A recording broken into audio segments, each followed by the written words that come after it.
Regardez le verset 5, il dit, car plusieurs viendront en mon nom, disant, c'est moi qui suis Christ.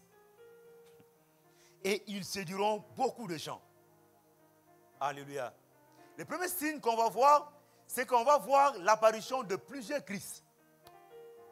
Amen. L'apparition de plusieurs Christ. Ici, ce n'est pas encore le faux prophète, les faux prophètes. C'est vrai que les faux prophètes, on va le voir beaucoup plus en bas. Mais plusieurs se feront, ils se feront passer pour des Christ. Alléluia. Et ces gens seront vénérés, seront suivis. Et nous le voyons aujourd'hui. Hein. Chez nos voisins d'à côté là, on parle d'un Jésus. Voilà, vous connaissez, non? Voilà. Si vous allez encore à quel pays, il y a un Jésus blanc là, qui est là-bas.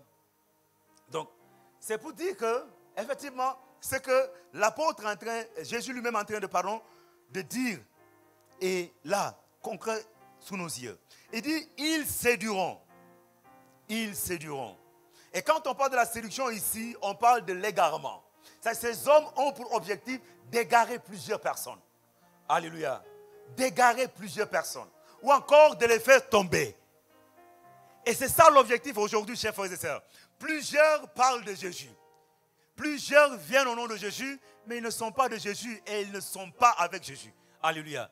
Mais c'est des agents qui ont pour rôle, pour objectif, de parler de Jésus, mais de conduire plusieurs dans la fausseté. Conduire plusieurs dans l'égarement. Alléluia. C'est pourquoi le premier signe que nous devons retenir, c'est qu'il y aura des faux Christ. Alléluia. Ou encore des gens qui viendront au nom de Christ, mais qui sont faux. Il dit, il fera tomber plusieurs dans l'erreur, quand on parle de la séduction, ou dans la tromperie. Ou encore détournera plusieurs. Le faux Christ. Il les détournera de la parole de Dieu. Il les détournera de Dieu. Et aujourd'hui, quand on regarde, chers frères et sœurs, les gens commencent à perdre cette soif de la parole de Dieu. Les gens commencent à se désintéresser des choses de Dieu. Les gens commencent à s'éloigner de Dieu. Pour eux, c'est naturel. Quelqu'un se lève un dimanche, il va travailler. Tu demandes, mais pourquoi tu n'étais pas à l'église? Non, j'étais au boulot. Pour lui, c'est normal. Alléluia. Et toute la semaine, il n'a pas lu la Bible. Toute la semaine, il n'a pas eu de temps d'intimité avec Dieu. Toute la semaine, il n'a pas prié. Alléluia. Mais c'est ça, parce qu'on perd ce feu. On perd cet amour. Ça commence à diminuer. Il y a des gens qui disent, c'est normal, on doit aller chercher de l'argent. Effectivement, on doit aller chercher de l'argent. Mais n'oublions pas cependant qu'il y a un royaume. Il y a une éternité. Il y a quoi?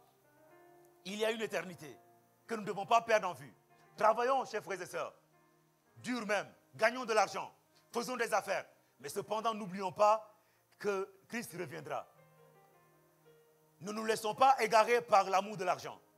Ne nous laissons pas égarer par les privilèges que le monde nous offre. Ne nous laissons pas égarer par ce que le monde nous impose. Alléluia.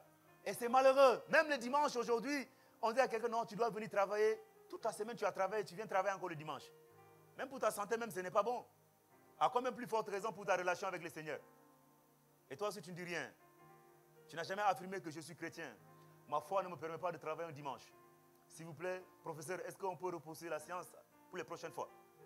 Tu dis non, s'il m'échappe, je n'aurai plus. C'est toi qui le payes. Tu dis tu ne l'auras plus.